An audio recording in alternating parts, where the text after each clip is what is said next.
the year, and hopefully going from one organization to another, he doesn't lose that much of a step. He's able to do what he's shown this year. If he keeps up what he's been doing the first couple months of the season, the Rays will be in great shape, and we should all be ecstatic that we have him on the roster.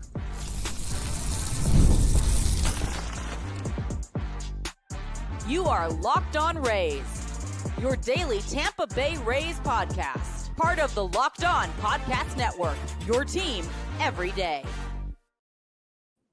Welcome into Locked On Rays, your daily podcast covering everything Tampa Bay Rays, from game analysis to player interviews. We've got you covered with all the latest news and insights. My name is Kevin Weiss. I'm Ulises Sambrano, bringing you expert analysis and passionate discussions about our beloved Rays. We're here to break down every play, every trade, and every milestone. In fact, this is our 7th season covering the Rays daily.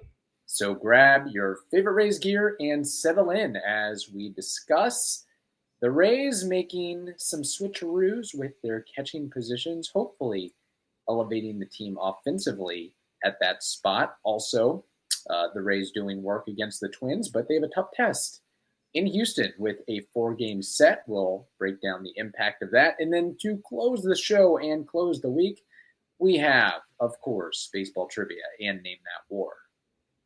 But before that, we've got to tell you that this episode is brought to you by FanDuel. Right now, new customers can get $200 in bonus bets when your first $5 bet wins. All right, Ulises. The Rays have shaken up the catching position. Your favorite player of all time, Ben Rortvedt. Everybody's favorite player of all time. He's right up there with G-Man Choi and Brett Phillips and Kevin Kiermaier and Evan Longoria. Obviously, JK. He was DFA'd after hitting a god-awful 0.95 batting average with a 295 OPS. No, that's not on-base percentage. That's not slugging percentage. That is on base plus slugging 295. So it was only a matter of time that the Rays had to make a move with this catching position, whether it was promoting from within or finding a team willing to trade from their own position of depth or their own situation where they had the capability to give up a catcher. And that's exactly what happened as the Rays acquired Matt Thaiss from the Chicago White Sox, and the Rays had to give up AAA prospect Drew Baker to them. And I like this trade a lot, actually. I think we both do like the trade. But first, I want to say, what Ben did last year, especially in the first half, was unexpected and fantastic and so needed in an offense that had nothing coming from that position whatsoever, right? So coming into this season, behind Danny Jansen, we were expecting, okay, well, it's going to be kind of solid, not going to be the greatest of all time, but hey, we're going to have a really nice catching duo. It didn't end up working that way. Ben just had a god-awful stretch to the season, and it had to be done. And guess what? He knows it too. I think that's probably one of the best post-DFA quotes I've ever heard from a player. I do want to give you guys some of the quotes he said. He said, "It's tough. I've been calling this place home for a short time, but it's been home. I live here. These are some of my best friends on the team, so it sucks. If I were to sit here and say that, I don't understand the move, I'd be lying. I'd be delusional. It sucks the way I played. It's on me. I'm not going to make any excuse. I'm just grateful to be around these guys and be part of this team. It was a hard day. I learned earlier today and played out for the guys, but I'm extremely grateful and can't say enough about the organization and the people here." Yeah, just a pro statement right there from Ben Rortvedt. And I'm sure he'll get back on his feet at some point. He might have to weave his way into a quad A situation, but there will be a team that picks him up, or maybe he winds up with the Rays back in Durham. I don't know what the situation is going to be with him or what the future is going to be with him. But heck, if Alex Jackson got picked up by a team after last year's performance, I would think Ben Rortvedt will find a spot to land at some point. But I really do like the acquisition of Matt Thaiss for what he is doing this year. And you look at the numbers overall and you may say, okay, I mean, it's not clearly it's not lighting the world on fire. I mean, if a team like the White Sox, who actually have a lot of catching depth, it's kind of enviable what their situation is like, but they were comfortable enough to offload Theiss. But he is presently batting .212, 1 homer, 8 RBI, and 676 OPS in 35 games, which is a huge upgrade from Ben Rortvedt. But there's a lot more to his gameplay than just those base level numbers. Yes, but let's stop here, because I know that there are a few YouTube commenters. One of them comes to mind, Rain Man Goulet, who is going to say, "What? That guy sucks. Why are you guys amping him up?" Because what matters is not league wide when you're getting an acquisition, is how are you improving from that position in your own team.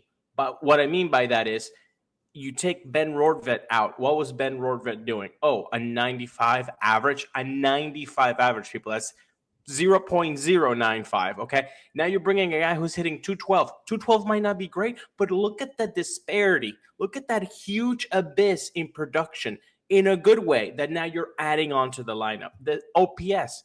Ben had a 295 OPS. Definitely not good. A 676 OPS might not be fantastic, but then look at again that abyss of offensive production that now you're actually getting. And I want people to understand that it's the change within your organization. Don't look at it overall from the rest of the other 29 teams. Yeah, 100%. And the thing that is really likable about Theiss, especially this season, is his 20.9% walk rate. Yes, you heard that right.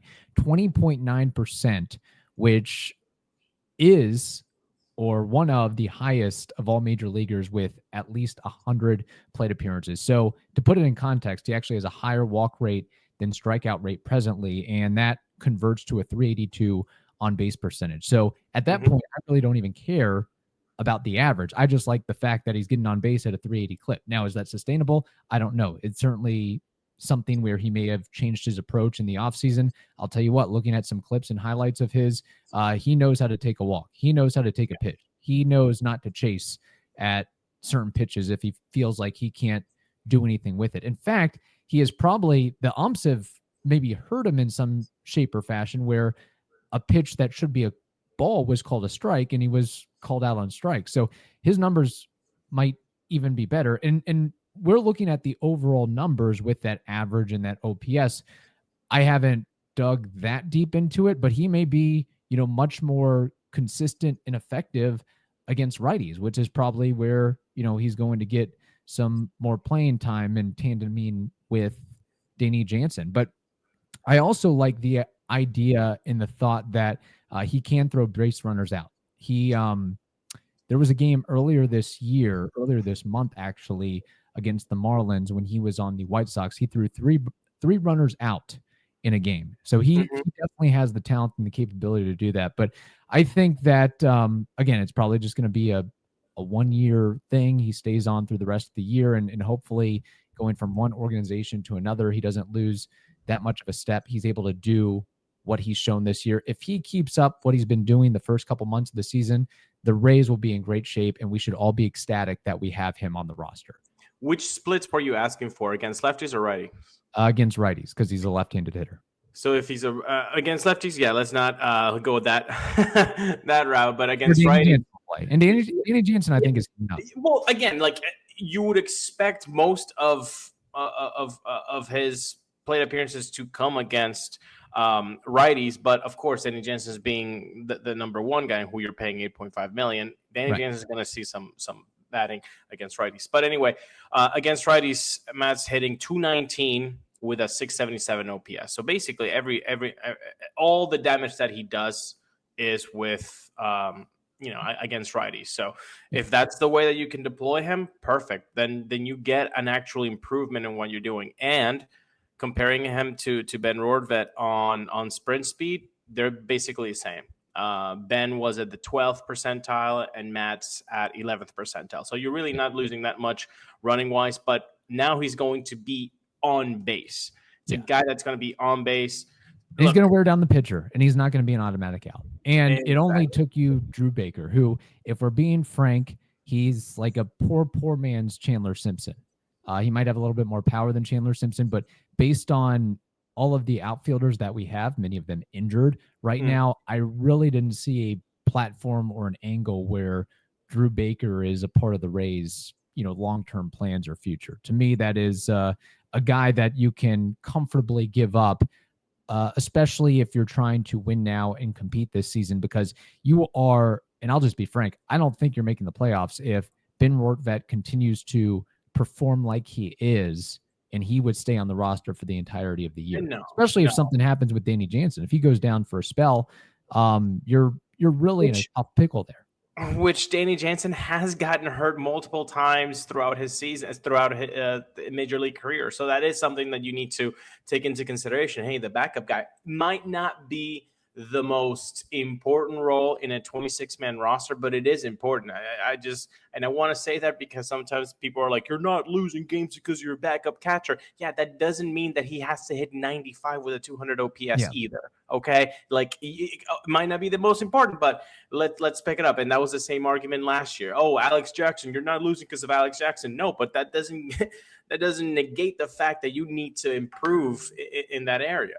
Right, 100%. And looking at Theiss throughout his career, he's played seven seasons in the bigs, and the numbers are pretty consistent year in, year out. You're basically going to get a 210 average, at least 320 on base, and a 660 OPS, which you can live with if that is your backup catcher. So I think this was a shrewd move, and maybe he gets a little bit reinvigorated by going to a team that seems to be going somewhere that is at least competitive and on a streak right now. Whereas, what are the White Sox doing this year? So, and I know he's from the area. He's, originally from New Jersey, but he has made the Tampa Bay area his home. So maybe there's a little bit of a comfortability factor as well, knowing that, he's just a hop, a skip, and a throw back to his home in, I think, Indian Shore. So I think it's a solid move, and hopefully it works out. He's expected to play against Houston in this series. But I think if you have the time, go back and look at some highlights, look at some clips, look at how he takes pitches. Some of his hitting approach is actually impressive too. The ability to smack a pitch that's outside the other way. So he has some finesse to his game offensively. I know there's criticism about his framing in the pop time. There seems to be a kind of a hitch or a lag when he transfers the ball from glove to hand to make the throw. But as I alluded to earlier, he's still able, for the most part, to throw hitters out. So we'll see if that continues when he's in a Rays uniform. So there we go. All right. We have more to discuss, but first, Ulises, we have to tell the audience something important. And that is next on the Locked On Rays podcast, your team every day. Get the supplies you need from the site made for the skilled trades, Supply House. Whether you're in plumbing, HVAC, or electrical work, Supply House is the reliable way to order products online. They've got an easy-to-use website packed with helpful resources and latest product information to help you get the job done right. Plus, they've got an inventory of over 200,000 parts from 400 plus top brands. So you'll get exactly what you need and delivered fast from coast to coast. You can join their free Trade Master program, which offers exclusive perks like a dedicated phone line, free shipping, and discounts on every order by going to supplyhouse.com/TM, and you can start ordering everything, plumbing, HVAC, and electrical supplies with just a few clicks. Plus, use promo code SH5 for 5% off your first order. Again, you can do all of that at supplyhouse.com.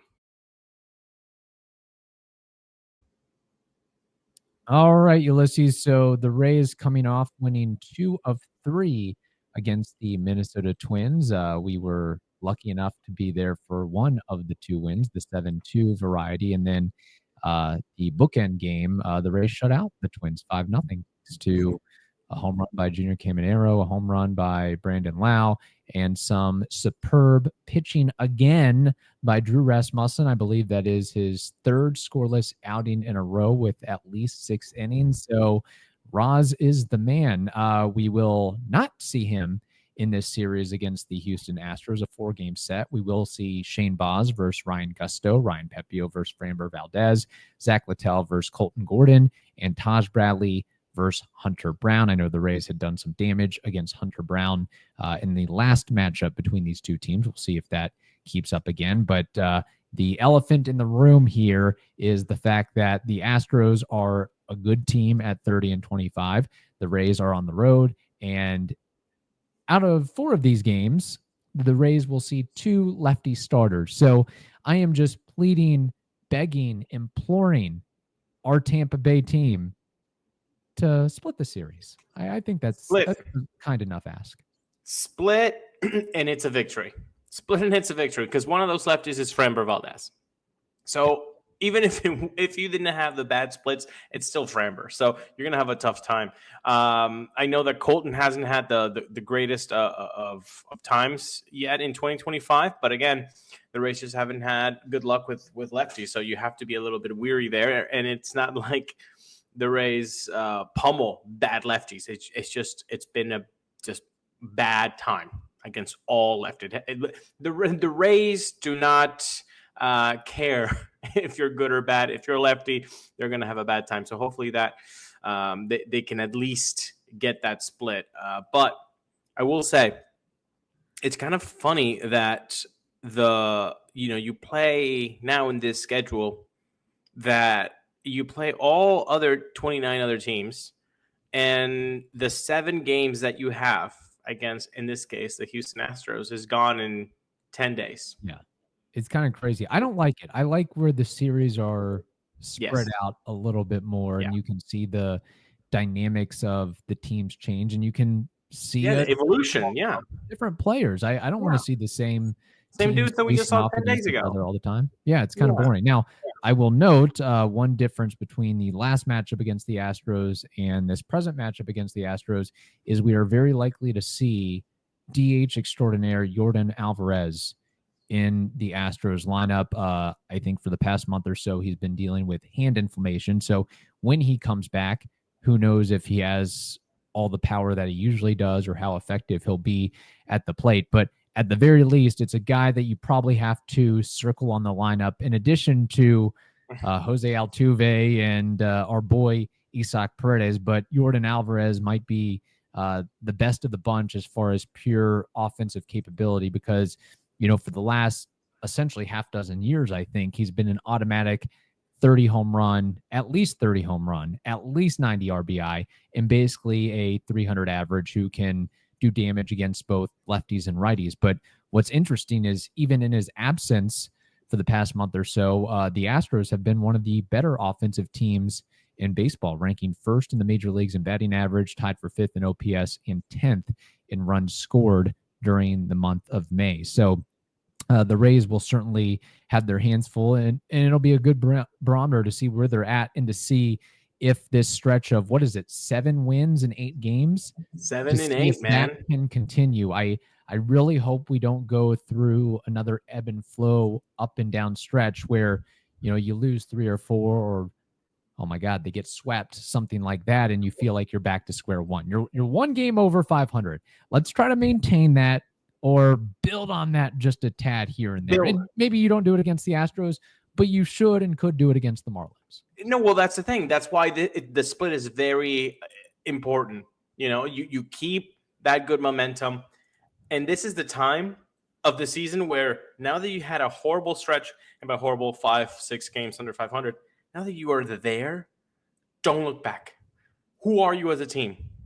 Because it's going to be very difficult to do that hovering over and under 500, the dance. We saw that in 2024. So if you're actually a better team than the one that we saw last year, you got to start separating yourself from that 500 line. At least by 2-3 games comfortably. And you can do that with this little stretch of Houston starts at Houston. Then you're going to have Texas at home, and then you're going to have Miami at home as well for the Longo game. But also, Jordan Alvarez is not the only guy who's going to be new. The Rays are going to have Kevin Kelly returning to the team on Friday from the IL glute strain. So Kevin Kelly is back. Other little updates that I want to share with people. Johnny DeLuca experienced a setback from the shoulder injury that he's got. Not such great news. He was moved. In fact, in the Matt Thaiss acquisition, he was moved to the 60-day IL, so Theiss could be added to the 40-man roster. I think DeLuca would be eligible to come off the IL in early June, like June 6th or something like that, I think. Yeah, because it happened about early April as well. So that's not great news for Johnny, but hopefully they can get that figured out. They did say that it shouldn't be surgery, so that's always a good thing to hear. Jake Mangum and Ha-Seong Kim and Travis Jankowski are all in AAA as of Wednesday night. So that's great. Mangum actually went 2 for 4 in his 5th rehab game. So good things to look forward to. Kim, of course, is DHing. Not a lot of shortstop playing just yet. So all you people that want Taylor Wallace to be off the roster as soon as Kim is there, you might need to wait just a little bit. Yeah, we're having some reinforcements coming soon, which will be nice. It'll be interesting to see how the Rays create room for Mangum, Kim, and the others as well. Jankowski, who was acquired by the White Sox, just like Theiss was. So maybe that's a new pipeline that we're dealing with and maybe taking advantage of the White Sox in some shape or form. And last but not least, veteran right-hander Kyle Gibson, who has an 0-3 record and a 16.78 ERA in 4 starts this season. That means that he's allowed 23 runs in 12 1/3 innings. Not so good. Signed a 1-year, $5.25 million deal with the Orioles, and now, well, the Rays are giving him a minor league contract, and it's just depth. I'm guessing a little bit of veteran depth. Something happens. Yeah. Maybe they work with him a little bit and get him back on track, but 37 years old, he's had better days. But like we say with some of these signings, at the very least, he gets in the Rays clubhouse, or even just working with AAA, he can impart some wisdom and expertise to the younger pitchers and the younger players surrounding him, because you don't have a 15, 17-year career by accident. You have to be doing something right, and a former All-Star, and obviously lots of longevity. So is your guess that Kyle Gibson will make at least one appearance with the Rays this year? Yeah, for sure. And I don't know if it has to do with Joe Boyle being taken out of the other night because apparently his velocity was a little bit down, maybe a little arm fatigue, maybe nothing to worry about, but maybe that's why Kyle Gibson was brought in cheaply and say, hey, you're depth, you're veteran, let's go. Yeah. Let's keep our ear to the grind on that one. All right, there it is. So hopefully the Rays can do some work against the Astros. We'll be able to recap the series after this weekend. Now it is time for baseball trivia and Name That War, it being a Friday. Ulises, what do you have in the realm, the arena, the avenue of baseball trivia? Well, Kevin, with the Astros having that 4-game series against the Rays in Houston town, in front of me, I have a list of Astros players who have hit 30 or more home runs in a single season since the team joined the American League in 2013. Okay. So, Kevin, of this list, can you name 6 of these players? I can try. Do you know how many players total there are on this list? 8. 8. So I need to name 6 of the 8. Okay. I will say Jose Altuve. Jose Altuve would be correct, as he did it in 2019 with 31 and 2021 with 31. Yordan Alvarez. Jordan Alvarez is correct, as he did it in 2021 with 33, 2022 with 37, 2023 with 31, and 2024 with 35. The guy's a machine. Alex Bregman. Alex Bregman did it as well, 31 in 2018 and 41 in 2019 when he was a runner-up MVP. Kyle Tucker. Kyle Tucker, a.k.a. Kevin Weiss, 30 home runs in 2021, 30 home runs in 2022. Deep cut JD Martinez. Ooh, good name. Strike one. Okay. He must have gotten like 29. Carlos Correa. Good name. Strike two. Since 2013. So just to recap, you have Jose Altuve. You have Alex Bregman. You have Jordan Alvarez. And you have Kyle Tucker. I'm trying to think if there was another notable player from the trash can era. Right. God, I don't know if this guy was still effective by 2013, or maybe he would have been retired by 2013. I really want to say like Lance Berkman, but I don't know if that is the way to go. I will in turn say George Springer. In turn, by saying George Springer, you would be correct, as he had 34 home runs in 2017 and 39 in 2019. Boy, they were good in 2019, weren't they? So I guess I probably shouldn't go with Lance Berkman. Definitely can't go. I don't know why I'm thinking like early 2000s guys like Carlos Lee and Craig Biggio. Although I don't know if Biggio even hit 30. He might have hit like 19 or 21 or something like that. I need one more name. Is there a guy on this list from like the last couple years, perhaps? That did it in the last couple of years? Yeah. No, I'll give you a hint. One guy did it in 2014. One guy did it in 2016. One guy did it in 2019. I feel like there's a random name where... Two of these are pretty random. Okay. But you know them. I know them, but they're random. Yes. I guess I can't say Isaac Paredes by the end of this year. That would be nice. All right, fine. You know what? I know this is wrong, but I suppose I will guess it anyway. Lance Berkman. I know I'm wrong. You know you were wrong, and that is okay. You are wrong. The three names. I'll start. Would you want the dark horse first, or do you want the obvious one first? We can do obvious. Okay, so the obvious one first is Yuli Gurriel. With one. 31 in 2019. The other two guys, boy, they were fun. In 2016, this guy, I'm pretty sure he could, I don't know, shotgun 3 beers and still hit a homer with no batting gloves. Does that give you anything? Pretty hairy guy. Evan Gattis. Oh, my. Yeah, I would have never gotten that in a million years. 32 home runs in 2016. And last but not least,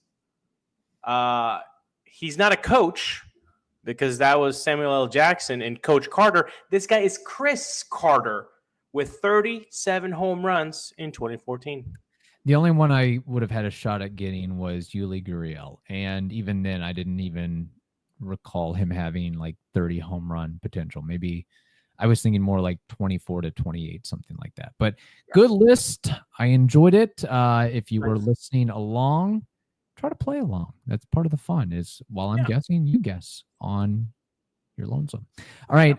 Name that wartime. This player played for Texas, not Houston, but the Texas Rangers. Notable player, I will say, out of Puerto Rico. His name is Juan Gonzalez. What is his Baseball Reference career WAR? Oh, man. Okay. Definitely on the Mitchell report, right? Who wasn't? Yes, it's also true.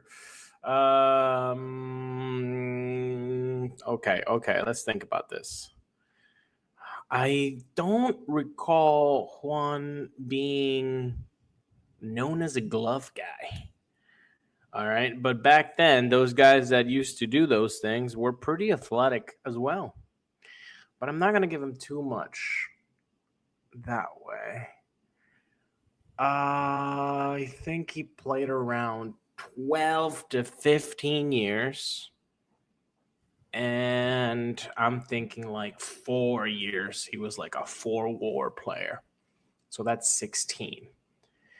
That gives us 10 years. Where if he's an average of 2-WAR, that's 20 plus the 14, 16. It's 36. I'm going to go with 39 WAR. Okay, that is your guess. He does have steroid allegations attached to his name. Maybe that's why he was married 4 different times.